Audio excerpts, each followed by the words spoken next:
Hey, what's up? So, I've had the A6400 for a little bit over a month now. I'm thinking it's been somewhere along that timeline, so we're just gonna call it a month and say that. And this is everything that I think about the camera. So, I was coming, I got it. This was my baby for so long, which is weird to say because I never even bought another lens for it. So this camera literally just never lived up to its full potential because it had like this adequate, kit lens on it. I never invested in really good glass for it, which I probably should have. I would have gotten a lot better imagery, but I was coming from Canon, specifically the 70D, and that's all I've ever known. The only Sony camera that I ever had, I have it again, was this little guy. This was my very first camera ever, and this was the only Sony camera I've ever had. When I got the A6400, I was diving into a whole new ecosystem. I had to relearn how to use the camera, had to go through all of the menu systems and learn everything. I say that like I was switching from Mac to PC or something, but it wasn't that bad. It took like a day and then I got used to everything. The A6400 gives me so much more than what I could do with that Canon. And I like the image that I get a whole lot better. People always say stuff about Sony Colorscience, but to me it doesn't really matter because I'm gonna go color grade it anyway. I can change the colors, I can change the tones, I can get rid of the green tint that comes with Sony's.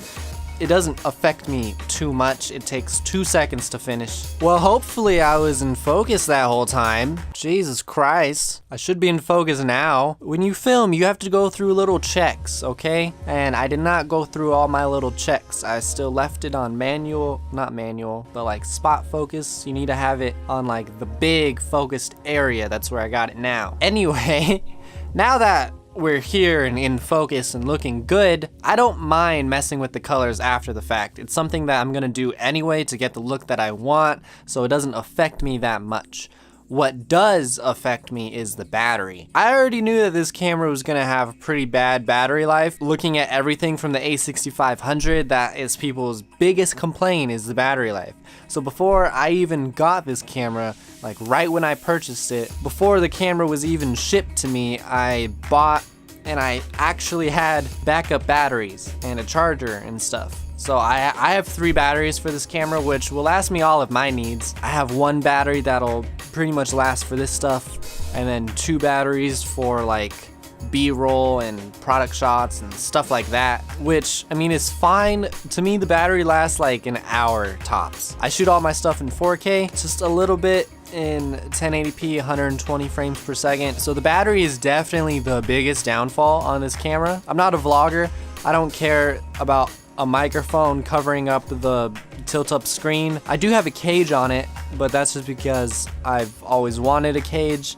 I've owned a cage for the A6500 for a couple years now, and I don't own an A6500 and probably never will, but I did buy a cage for this camera. I like how it feels, and I plan on making like a actual camera rig later on, fixing like the battery issue and some other, well, it's not fixing anything, but it'll definitely make the camera look a whole lot more professional, that's for sure. My whole experience with the camera over this last month has been so good. I look back at the footage at the beginning of this channel and I hate how it looks because I was shooting on Canon. Might be because I was on a custom picture profile that made it look more like a cine log profile. I don't know.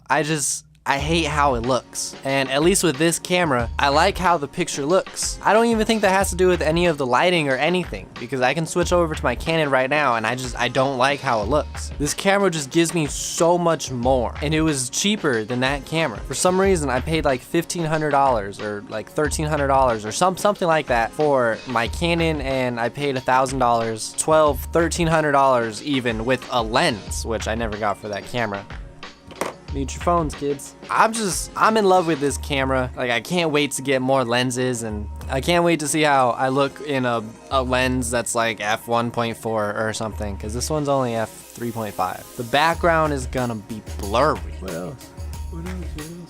This camera is small. and mirrorless. I can put it anywhere. I've done shots where I have a slider, I have a motorized slider, and I can put it like this and have the camera go up and down, and it's small enough to be able to do that. I tried to do that with my big camera, almost broke it, but I can do that with this camera, and that's pretty nice. So it's small, it's compact, it's very powerful. The battery sucks, but that's fine. There's plenty of battery fixes. You can just plug it into the wall. You can run off a power bank. You can get more batteries. You can get like an adapter so you can use bigger batteries in it, which is what I'm gonna do eventually. I thought I was gonna have a lot more to say, honestly. I did. I thought I was gonna say a lot more, but I like the camera. It's so powerful. It's, you know, not too expensive. It definitely has me converted over to Sony. I never considered like Nikon or like Fujifilm or something like that. I've never considered them, so I don't know, but I'm definitely not going back to Canon at this point. I'm a Sony shooter for sure. I'm really excited to use this camera going forward, and this was probably the best investment in recent time for me. This camera is just a part of my soul, man. It resonates with me, you know? So I'm sure I have repeated myself enough, and I'm just gonna keep repeating myself about how much I like this camera, but not giving enough evidence towards why I like it. So I'm gonna end the video here. Thank you so much for watching. Be sure to come back within the next couple of days. I upload Tuesdays and Saturdays, so that's very nice. Thank you for subscribing. Please keep subscribing. If you're not subscribed, subscribe. Comment. I love interacting with the comments. That's like my sole purpose for making these videos, is to like reply to comments. Thank you for liking my awkwardness and all of this stuff and my hand movements, and yeah, okay. See y'all in the next video. Okay, yeah, and we're off. Okay. Oh, actually, and we're off.